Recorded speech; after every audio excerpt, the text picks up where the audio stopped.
Assalamualaikum warahmatullahi wabarakatuh. Halo semuanya, kembali lagi di channel ini.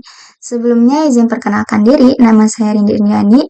Saya kelas 11 TKJ 1. Di sini saya akan membahas materi mengenai routing. Adapun pembahasannya, di sini yang pertama ada pengenalan, routing table, routing flags, klasifikasi routing, static routing, dynamic routing, dan OSPF. Selanjutnya kita masuk ke pengenalan. Routing adalah proses pengiriman paket data dari satu jaringan ke jaringan lain melalui perangkat yang disebut router. Routing menentukan jalur terbaik untuk mengirimkan data dari sumber ke tujuan berdasarkan informasi yang tersedia tentang jaringan. Routing bekerja pada layer 3 pada networking models. Selanjutnya kita masuk ke materi routing table. Routing table adalah struktur data yang disimpan dalam router atau perangkat jaringan lainnya yang berisi informasi tentang jalur yang dapat digunakan untuk mengirimkan paket data ke berbagai jaringan. Tabel ini berfungsi sebagai panduan bagi router untuk menentukan kemana paket data harus dikirim berdasarkan alamat tujuan. Routing table terbentuk dari semua rute yang berasal dari dynamic routing protocol.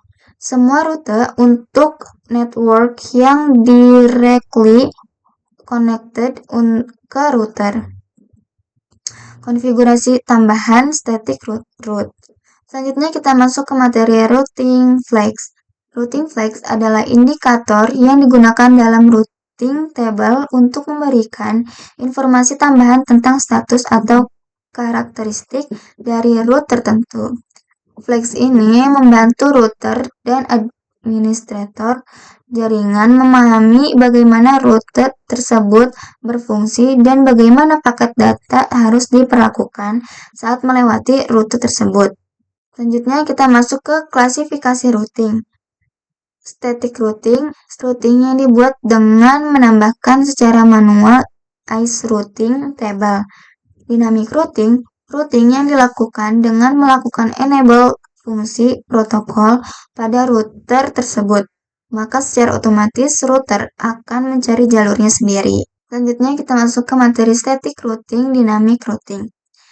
Static routing diperlukan dalam beberapa situasi tertentu, tergantung pada kebutuhan spesifik dan karakteristik dari jaringan yang dikelola. Static routing dibuat dengan cara menambahkan jalur manual ke routing table. Pada static route, perlu menambahkan parameter routing atau DST, address, dan gateway secara manual ke dalam routing table. Selanjutnya, routing dinamik. Routing dinamik merupakan salah satu cara untuk mendistribusikan informasi routing table secara otomatis. Hal ini memudahkan perubahan dan ekspansi saat memiliki jaringan yang sudah terlalu besar. Dalam konteks routing dinamis, terdapat dua kategori utama dari protokol routing yang digunakan untuk mengelola rute dalam jaringan. Yang pertama ada IGP dan EGP. IGP itu adalah Interior Gateway Protocol.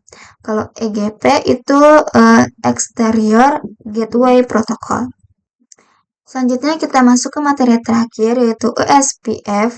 OSPF atau Open Shortest Path First adalah salah satu protokol routing dinamis pada kategori IGP dengan algoritma Link State Protocol LSR. Support IPv4 versi 2 dan IPv6 versi 3. Konsep cara kerjanya adalah dengan cara route atau tercepat berdasarkan bandwidth, delay, dan load. Rute yang dipilih sesuai kecepatan. OSPF merupakan protokol routing yang menggunakan konsep hierarki routing. Dengan kata lain, OSPF mampu membagi-bagi jaringan menjadi beberapa tingkatan. Tingkatan-tingkatan ini diwujudkan dengan menggunakan sistem pengelompokan yaitu area. Segitu saja untuk materi kali ini. Terima kasih. Wassalamualaikum warahmatullahi wabarakatuh.